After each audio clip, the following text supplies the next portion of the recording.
కూడా డిమాండ్ చేస్తున్నాం.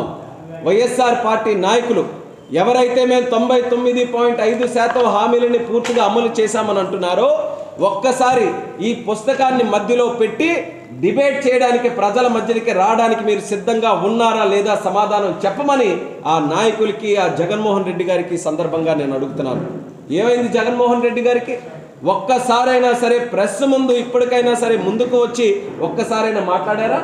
ఎందుకు మాట్లాడలేకపోతున్నారు?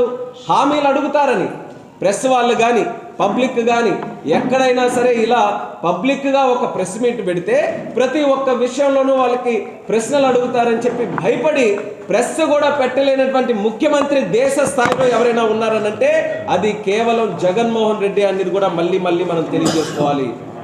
ఒక్క ప్రెస్ మీట్ పెట్టకుండా ఒక్క హామీ మీద సక్రమంగా మాట్లాడకుండా ఈరోజు పారిపోయేటటువంటి పరిస్థితికి జగన్మోహన్ రెడ్డి వచ్చారు.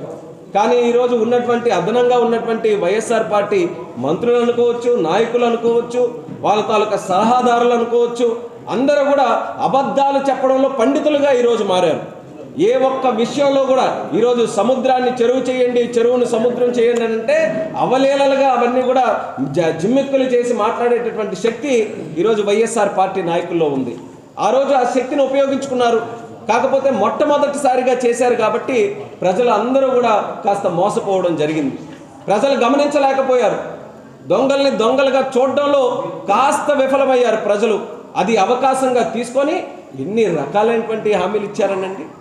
ఒక్కసారి యువతకి సంబంధించినటువంటి హామీలు మనం తీసుకుంటే ఇదే జగన్మోహన్ రెడ్డి ఆ రోజు పాదయాత్రలో చెప్పినటువంటి మాటే కదా, 2,30,000 నోటిఫికేషన్లు, ప్రభుత్వ నోటిఫికేషన్లు మా ప్రభుత్వం వచ్చిన తర్వాత మేము ఇస్తామని చెప్పినటువంటి వ్యక్తి ఈరోజు ఎన్ని నోటిఫికేషన్లు ఇచ్చారో పేపర్ రిలీజ్ చేయమని ధైర్యంగా నేను అడుగుతున్నాను. ఒక్క ఉద్యోగం అని అంటే ఒక్కటి సక్రమంగా ఈరోజు ఇచ్చినటువంటిది లేదు. ఎన్ని నెలలు అయ్యాయి? ఈరోజు సుమారు 55 నెలలు దాటి ఈరోజు ఈ పరిపాలన కొనసాగింది. ప్రతి సంవత్సరం కూడా జాబ్ క్యాలెండర్ రిలీజ్ చేస్తామన్నారు. ఒక్క సంవత్సరం కూడా జాబ్ క్యాలెండర్ రిలీజ్ చేయకుండా ఉన్నటువంటిది ఈ ప్రభుత్వం. అలాగే నోటిఫికేషన్లు లేవు.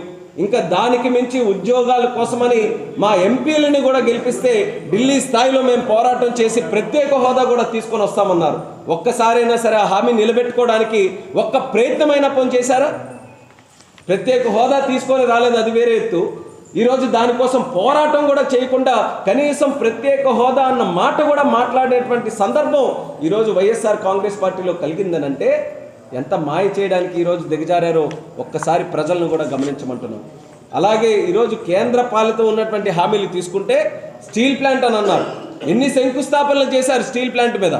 కడపలో స్టీల్ ప్లాంట్ మీద స్టీల్ ప్లాంట్, రాళ్ళు మీద రాళ్ళు, పేర్ల మీద పేర్లు అన్నీ వేయించుకున్నారు. ఎక్కడ స్టీల్ ప్లాంట్ అని అంటే ఎవరికి కూడా తెలియదు. కొత్త స్టీల్ ప్లాంట్ గురించి మనం మాట్లాడుకోవాల్సినటువంటి సందర్భంలో ఉన్న వైజాగ్ స్టీల్ ప్లాంట్ని కూడా ఈరోజు అమ్మకానికి పెడితే దాని మీద కూడా గట్టిగా పోరాటం చేయలేనటువంటి దద్దమ్మలు ఈ వైఎస్ఆర్ కాంగ్రెస్ పార్టీ ప్రభుత్వాన్ని కూడా తెలియజేస్తున్నాను.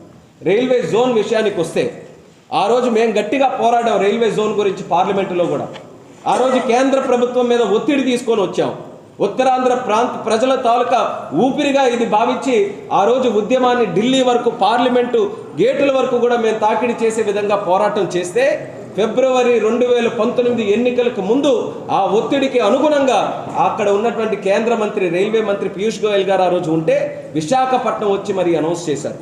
అంటే మా ప్రభుత్వంలో ఉన్నప్పుడు, తెలుగుదేశం పార్టీ ప్రభుత్వం ఉన్నప్పుడు అనౌన్స్ చేయగలిగాం.